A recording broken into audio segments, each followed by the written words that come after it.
இப்ப இல்ல அவருக்கு தெரியும் மரியாதைக்குரிய மு.க. ஸ்டாலினுக்கு இந்த மாடுபிடி வீரர்கள்லாம் அரசு வேலைக்கு வரமாட்டாங்க, அவங்க எப்போவுமே மாடை பிடிக்கிறலாம் குறியா இருப்பாங்க, அதனால பொய்யை அவுத்து விடுவோம், மாடை அவுத்து விடுற மாதிரி பொய்யை அவுத்து விடுவோம்னு சொல்லிட்டு அவர் குறியா இருக்காரு. அந்த அணைய போற விளக்கு பிரகாசம் அறியும் பாருது, இந்த ஆட்சியை விட்டு கீழே இறங்க போறாங்க.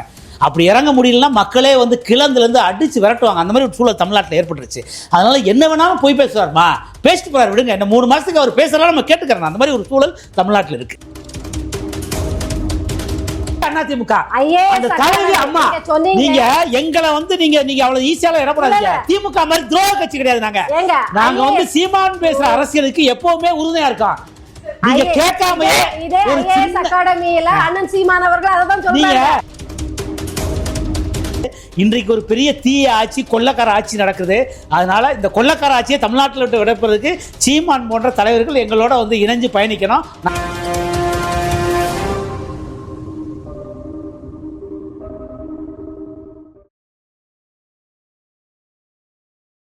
சார், இப்போ ஸ்டாலின் அவர்கள் சொல்லியிருக்காரு, சிறந்த மாடுபிடி வீரர்களுக்கு அரசு வேலையில முன்னுரிமை அப்படின்னு சொல்லியிருக்கிறாரு. இந்த திட்டத்தை நீங்க எப்படி சார் பாக்குறீங்க? மாடுபிடி முன்னுரிமை எப்போ சொல்கிறாரு? 4 வருஷமாக மாடுபிடி ஊக்கத்தொகைன்னு சொல்லிட்டு மாதம் தரம்னு சொல்லிட்டு இன்றைக்கி வரைக்கும் கொடுக்கல. அதே மாதிரி தான் மாடுபிடி வீரர்களுக்கு அரசு வேலை முன்னுரிமை. அதாவது ப்ரியாரிட்டி நீங்கள் பார்க்கணும். ஃபஸ்ட்டு மாடுபிடி வீரர்கள் படிக்கணும், அதுக்கடுத்து பதிவு பண்ணணும், அதுக்கடுத்து அந்த குறிப்பிட்ட வேலைக்கு அவருக்கு தகுதியானு பார்க்கணும். அப்போ அதில் ப்ரியாரிட்டி கொடுக்க முடியும். இப்போ இல்லை அவருக்கு தெரியும் இந்த மரியாதைக்குரிய மு.க. ஸ்டாலினுக்கு இந்த மாடுபிடி வீரர்கள்லாம் அரசு வேலைக்கு வரமாட்டாங்க, அவங்க எப்போவுமே மாடை பிடிக்கிறலாம் குறியா இருப்பாங்க, அதனால பொய்யை அவுத்து விடுவோம், மாடை அவுத்து விடுற மாதிரி பொய்யை அவுத்து விடுவோம்னு சொல்லிட்டு அவர் குறியா இருக்காரு. அவருக்கு தேவை ஓட்டு பொறுக்கிறது. ஓட்டை இன்னைக்கு எப்படியா இருந்தாலும் இப்போ அதிமுக நீங்கள் பார்க்கணும். 52 லட்சம் லேப்டாப் நான் கொடுத்தேன். யாரு கொடுத்தா? +1 +2 படிக்கிற மாணவர்களுக்கு நாங்கள் ஓட்டை கணக்கு பண்ணியா கொடுத்தோம். எதிர்காலத்தில் இந்த மாணவர்கள் நாங்கள் 12 வருஷத்துக்கு முன்னாடியே 2012-11 நாங்கள் ஆரம்பிச்சிட்டோம் லேப்டாப் திட்டத்தை. 2012 ஆரம்பித்து கிட்டத்தட்ட எங்கள் ஆட்சியில் 52 லட்சம் லேப்டாப் கொடுத்துருக்கோம். நாங்கள் எந்த ஒரு மாணவரையும் அதை ஓட்டா எங்களுக்கு கன்வெர்ட் ஆகும்னு சொல்லிட்டு கேட்கல. தமிழ்நாட்டு மாணவர்களுடைய தரம் உயரணும், அவனுக்கு கணினியினுடைய அறிவு வளரணும், மற்ற நாடுகளோட போய் போட்டி போடணும், மற்ற மாநிலங்களோட ஒரு தகுதியான மாணவராக தன்னுடைய தகுதியை வளர்த்துக்கிறணும். இப்படி தான் நாங்கள் அரசியலில் நாங்கள் அரசை அவங்கள கால்குலேட் பண்ணி கொடுத்தோம். இருங்கம்மா, ஆனால் இன்னைக்கு இந்த ஆட்சியில் இருக்கிற மரியாதைக்குரிய மு.க. ஸ்டாலின், புருடா விடுற மு.க. ஸ்டாலின், தேர்தல் வாக்குறுதியை நிறைவேற்ற தகுதி இல்லாத மரியாதைக்குரிய மு.க. ஸ்டாலின் என்ன சொல்கிறாரு, என்ன செஞ்சார்? 4 வருஷமாக சும்மா இருந்துட்டு ஒரு ஒரு ஒரு 1000 லேப்டாப் கூட எங்கேயும் கொடுக்காம இப்போ கல்லூரி மாணவர்களுக்கு அவங்களுக்கெல்லாம் வாக்கு, அவங்கெல்லாம் 18 வயசு பூர்த்தி அடைஞ்சவங்க, அவங்களெல்லாம் வாக்காக நினச்சி இந்த கடைசி வருஷத்தில் 10 லட்சம் லேப்டாப் கொடுத்ததாக சொல்கிறாங்க. இன்றைக்கி 2 லட்சம் லேப்டாப் கூட போய் மாணவர்கள்ட்ட சேரல. இன்னும் 3 மாதம் இருக்குது, அதுக்குள்ளே அவங்க டார்கெட் பண்ணியிருக்காங்க. இந்த மாதிரி பொய்யா சொல்கிறாரு, எல்லாமே பொய். அதனால் இதே மாதிரி தான் மாடுபிடி வீரர்களுக்கும் அரசு வெள்ள முன்னுரிமைங்கிறது அவராக செய்ய போகிறாரு. அடுத்து எங்கள் எடப்பாடி அதை செய்வார். அதனால் அவர் இருங்கம்மா, அவர் ஆட்சியை விட்டு இன்னும் 2-3 மாதத்தில் போக போகிறாரு. அதனால் என்ன வேணாலும் போய் பேசுகிறாரு. மக்கள் நம்புறதுக்கு தயாராக இல்லை, மாணவர்கள் நம்புறதுக்கு தயாராக இல்லை, இளைஞர்கள் நம்புறதுக்கு தயாராக இல்லை, ஜல்லிக்கட்டு வீரர்கள் நம்புறதுக்கு தயாராக இல்லை. அது மாதிரி இந்த மாதிரி பொய்ய பேசி அவங்க ரொம்ப இதில் எக்ஸ்பர்ட் ஆகிட்டாங்க. பொய்யில PhD முடிச்சாருன்னா அதில் ஒருத்தர் மு.க. ஸ்டாலின் தான். அந்த மாதிரி தகுதியை பொய் பேசுறதுல வளர்த்துக்கிட்டார். ஒரு முதலமைச்சர் உண்மையை தான் பேசணும். இந்திய அரசமைப்பு சட்டத்தின் மீது ஓத்து எடுக்கிறாங்க, அவங்க சத்தியம் பண்றாங்க, சத்திய பிரமாணம் பண்றாங்க, சட்டசபையில் போய் சத்திய பிரமாணம், அதையெல்லாம் மீறி ஒரு முதலமைச்சர் பொய் பேசுறாருன்னா அவருக்கு அந்த அணைய போற விளக்கு பிரகாசம் அறியும் பாருது, இந்த ஆட்சியை விட்டு கீழே இறங்க போறாங்க. அப்படி இறங்க முடியலன்னா மக்களே கிழந்துலேருந்து அடிச்சு விரட்டுவாங்க. அந்த மாதிரி ஒரு சூழல் தமிழ்நாட்டில் ஏற்பட்டுருச்சு. அதனால என்ன வேணாலும் போய் பேசுவார்மா, பேசிட்டு போறாரு, விடுங்க, என்ன 3 மாசத்துக்கு அவர் பேசுறதா நம்ம கேட்டுக்கிறோம். அந்த மாதிரி ஒரு சூழல் தமிழ்நாட்டில் இருக்கு. இதை பத்தி உங்களோட கருத்து மேம்? இல்ல ரெண்டு பேருமே ஒரே தட்டுல வைக்க வேண்டியவங்க, ஒரே குட்டையில் ஊர்ன மட்டைகள் தான். இவங்க அவங்கள திருடுங்கிறதும் இவங்க அவங்கள மாத்தி திருடுன்னு சொல்லிப்பாங்க. ஆனா ரெண்டு பேருமே எங்கள் பார்வையில திருடர்கள் தான். ஏன்னா இவங்க எல்லாருமே பசப்பு பரப்புரைகள் பண்றவங்க. தேர்தல் இப்போ இவங்க சொன்னாங்க தேர்தல் கடைசி நிமிஷத்துலதான் எல்லாத்தையும் கொடுக்குறாங்க, லேப்டாப் கொடுக்குற மாதிரி பண்றாங்க, வேலையை கொடுத்துருவாங்க.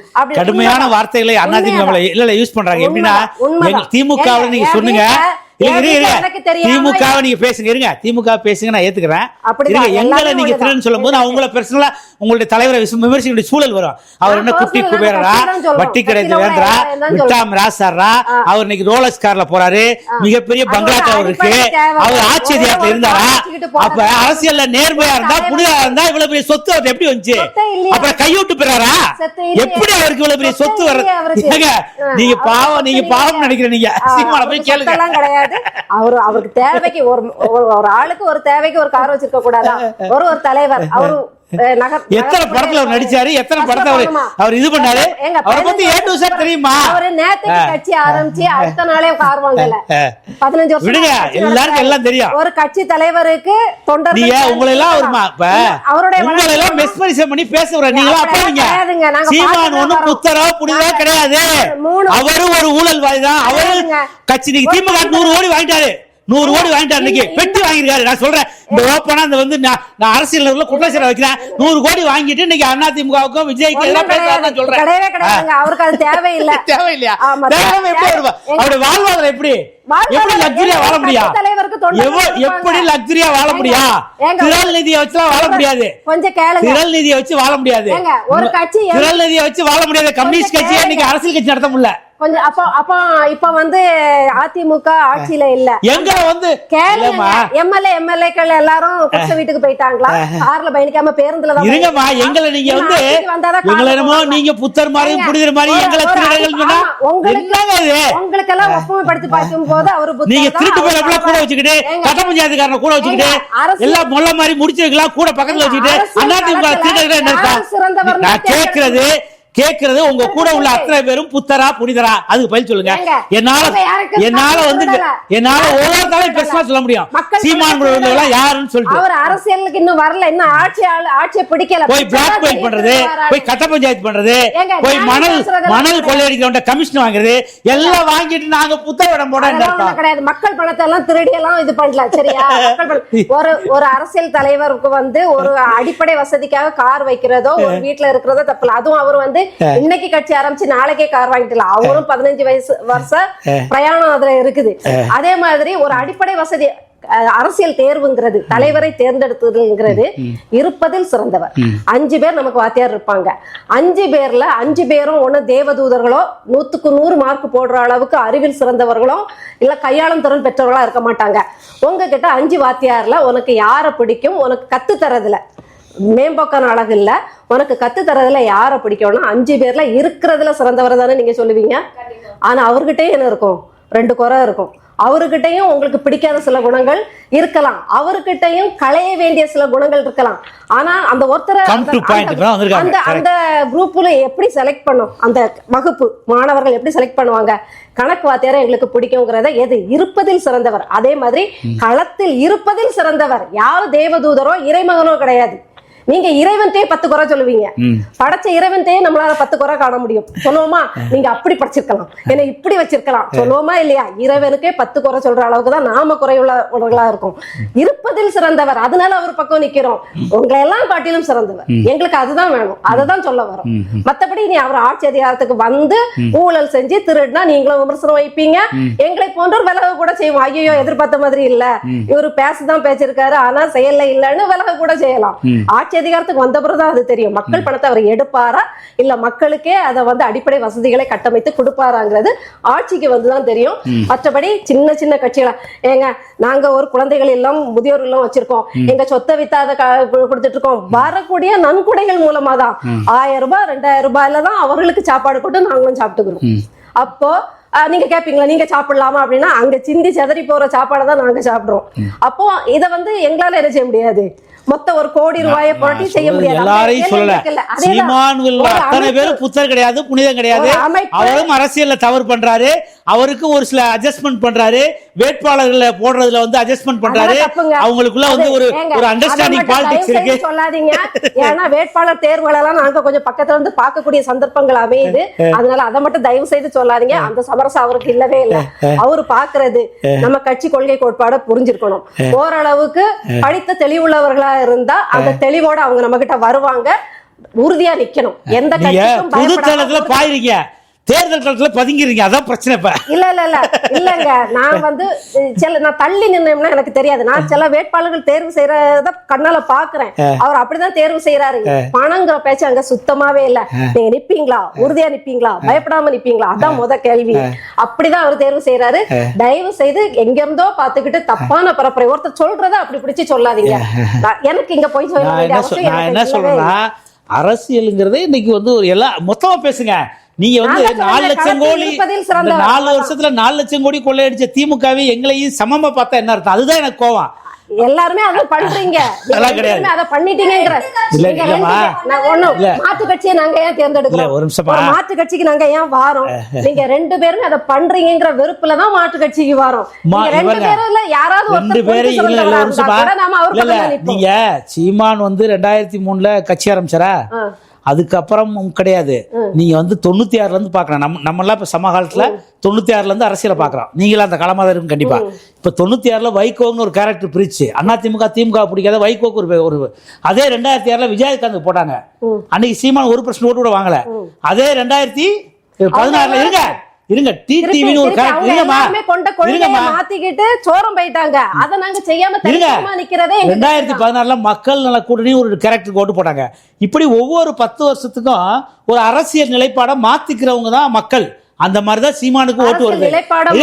இருங்கம்மா, ஒரு மக்கள் திமுகவை பிடிக்காத ஒரு பிரசன்ட் ஆஃப் ஓட்டு அவங்க யாருக்கு உங்களுக்கு வந்து நீங்க வந்து எங்களுக்கு இது நிலையான ஓட்டுன்னு சொல்லிட்டு நீங்க வந்து ஆட்டம் போட்டீங்கன்னா அரசியல் அறியாமை சொல்லுவேன்.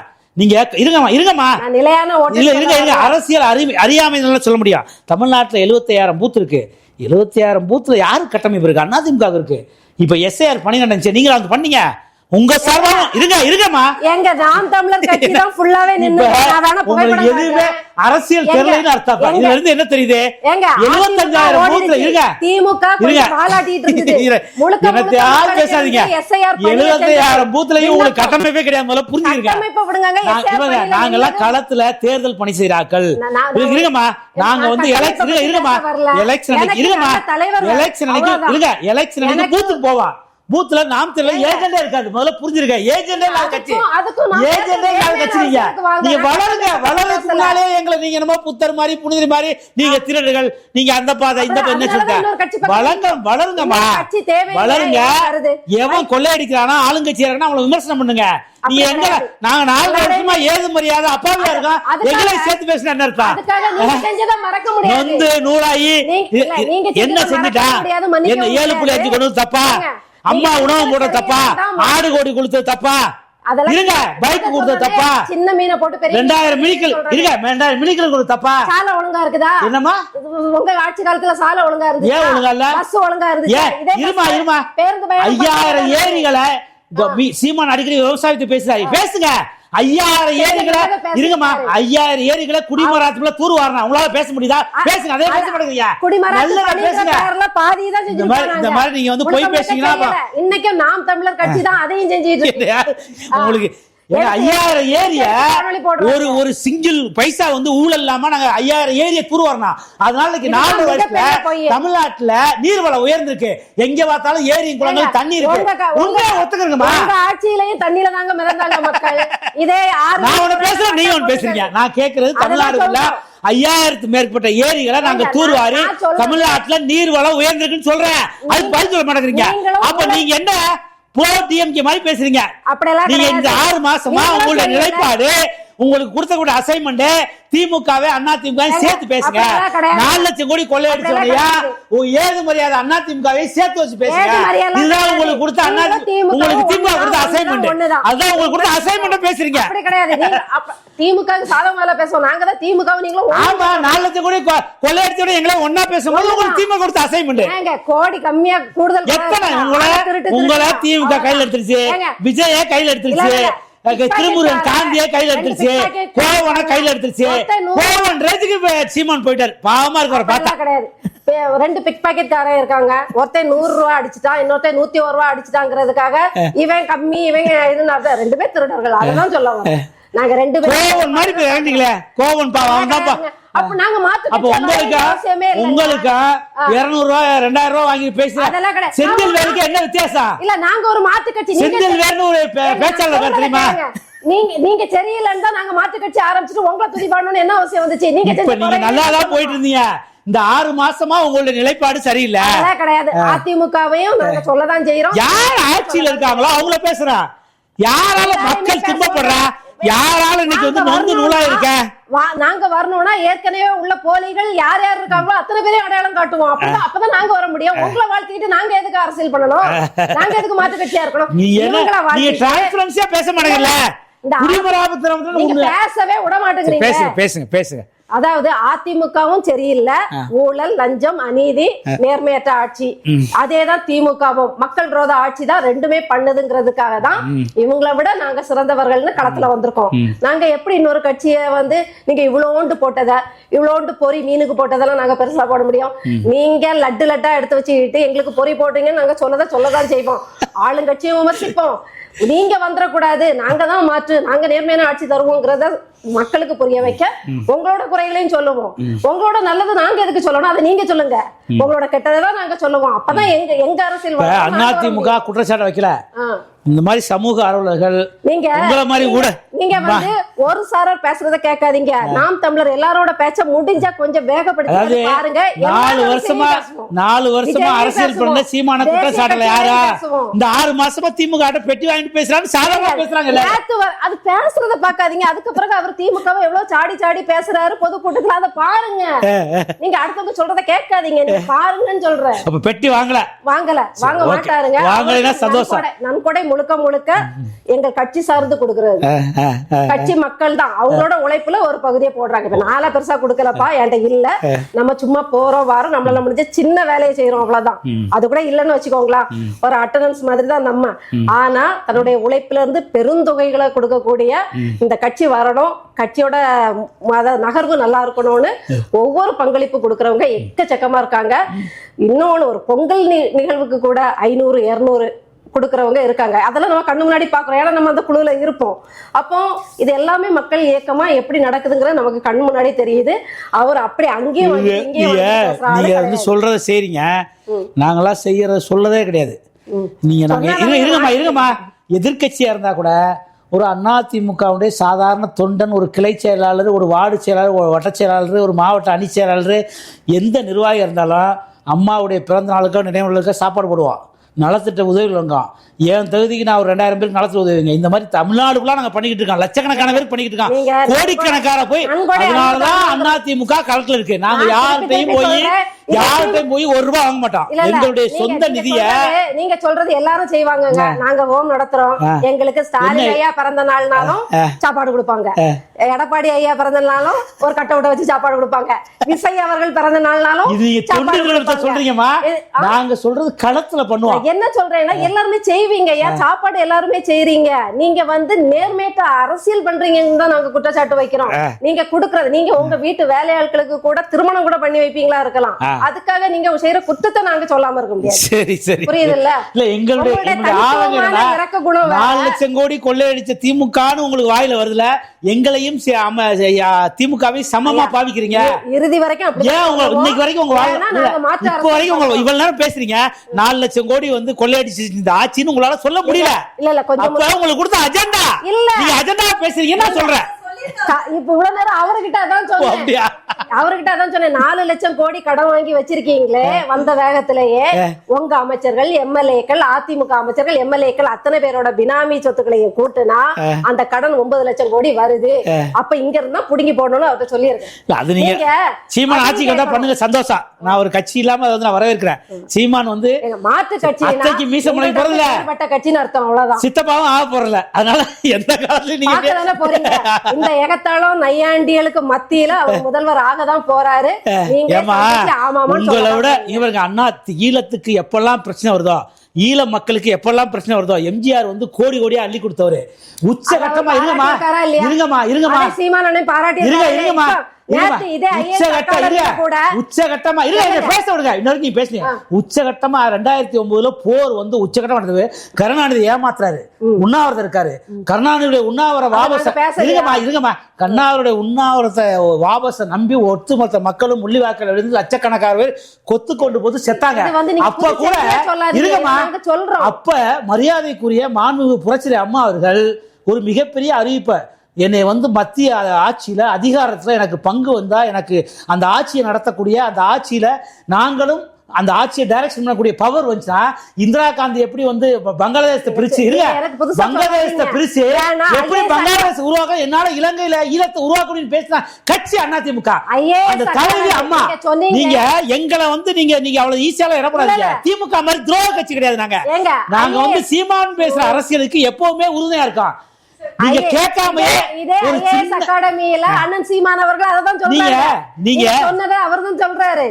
சரி நான் என்ன சொல்றேன்னா நீங்க கொள்ளக்காரனை கூட எங்களை சேர்க்காதீங்க. நாங்க ஏதோ ஒரு நாங்க வீட்டு மேல அவ்வளவுதான் எல்லாமே ஒண்ணு. கொள்ளக்கார திமுகவோட சமமா பாவிக்காதீங்க, சமர் புரியாது அப்படின்னு நான் சொல்றேன். தமிழ்நாட்டை 2 கட்சிகளும் சூறையாடி இருக்குன்னு தெரிஞ்சப்ப கூட செஞ்ச நல்லதுகளை அவர் பேசதான் செய்யறாரு. அதே ஐஏஎஸ் அகாடமியில அவர் சொல்லதான் செஞ்சாரு. அம்மையார் எப்படி வந்து நீங்க வந்து அந்த வெளிநாட்டு சட்டங்களை பயன்படுத்துறீங்களோ அதே சட்டத்தை நானும் பயன்படுத்துவேன்னு சொன்னாங்க. அதை நம்பிதான் நானும் அந்த வார்த்தையை சொன்னேன். இலை மலர்ந்தால் எனக்கு வந்து திருப்பி நீங்க வரலாற்று சொல்ல தர வேண்டாம். ஏன்னா நான் ஒரு 3 வருஷம் சொல்லுங்க நீங்க எங்க பேசும்போது நிறைய சொல்லுங்க. ஐயோ சொல்லிட்டு தான் இருக்கும். நீங்க கேட்கலாம் ஒண்ணும் பண்ண முடியாது. நான் ஒரு 3-4 வருஷமா இந்த வரலாற்று காரியங்களை பார்த்துக்கிட்டு தான் கட்சிக்குள்ள வந்திருக்கோம். பார்த்த உடனே அண்ணன் பேசின உடனே எல்லாம் ஓடி போய் சாடல. ரொம்ப சந்தோஷம். ஃபைனலா நான் முடிச்சிடறேன். மரியாதைக்குரிய நாம் தமிழர் கட்சியினுடைய சீமானுடைய நிலைப்பாட்டில் நாங்கள் ஒன்றும் பெரிய நாங்கள் பிறண்டு போகிறதில்ல. எங்களோட நிறைய விஷயங்களை ஒத்து தான் போவார். இன்றைக்கு ஒரு பெரிய தீய ஆட்சி, கொள்ளக்கார ஆட்சி நடக்குது. அதனால் இந்த கொள்ளக்கார ஆட்சியை தமிழ்நாட்டில் விட்டு விடப்பதற்கு சீமான் போன்ற தலைவர்கள் எங்களோட வந்து இணைஞ்சு பயணிக்கணும். நாங்கள் விரும்புகிறோம். இந்த மாதிரி வாக்குகளை சிதறடித்து மீண்டும் இந்த கொள்ளைக்கார ஆட்சி தமிழ்நாட்டில் வந்துடக்கூடாது. அதனால் ஒட்டுமொத்த தமிழ்நாட்டு மக்களும் எடப்பாடியார் முதலமைச்சர்கள் தயாராகிட்டாங்க. அதனால் சீமானுடைய ஆதரவு தேவை. கண்டிப்பாக நாங்கள் எதிர்பார்க்குறோம். நாங்க ஒருபோதும் எந்த தீய சக்திகளோடையும் சேர மாட்டோம். தனியா தான் நிற்போம். தனியா நின்னாதான் நாங்க ஒரு நேர்மையான ஆட்சியை கொடுக்க முடியும். அதனால அதிமுக தீய சக்தியோடையும் சேர மாட்டோம், திமுக தீய சக்தியோட சேர மாட்டோம். இப்ப பாத்தீங்களா இந்த நாட்டுல தீய சக்தினாலே திமுக தான். இவங்க வாயில என்ன வருது? இப்பதான் உங்களோட அஜெண்டாவை நிறைவேற்றுறீங்க. உங்களுக்கு திமுக கொடுத்த அஜெண்டாவை கரெக்டா நீங்க நிறைவேற்றுறீங்க. உங்களால வந்து பேசவே முடியல. கண்டிப்பா பாருங்க இந்த நாட்டுல தீய சக்தினா பராசக்தி, தீய சக்தி திமுக ஒட்டுமொத்தமா ட்ரெண்ட் ஆயிட்டு இருக்கு. நீங்க அண்ணா திமுகவும் தீய சக்தின்னு சொல்றீங்க. இதுல இருந்து உங்களுடைய அஜெண்டா நீங்க திமுகவுடைய பிடி மாதிரி செயல்படுறீங்கன்னு.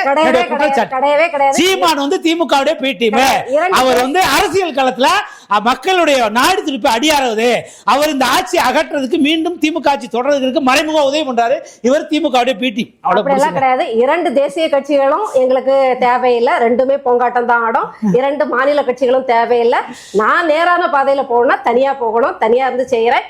மக்கள் அதுக்கு வாய்ப்பு கொடுத்தா செய்வேன், இல்ல இறுதி வரை குரல் கொடுத்துட்டாவது நான் போறேங்கிறாரு. அதுதான் நாங்களும் உடன்படுறோம். ஒண்ணு ஆட்சியில அமர்ந்து நல்லா அதே ஆட்சி அமைக்கணும், இல்லையா இறுதி வரைக்கும் கட்சி இருக்கிற வரைக்கும் உலகம் இருக்கிற வரைக்கும் மக்கள் பிரச்சனைக்காக போராடுற ஒரு நல்ல கட்சியாவே இருந்துட்டு போறோம்.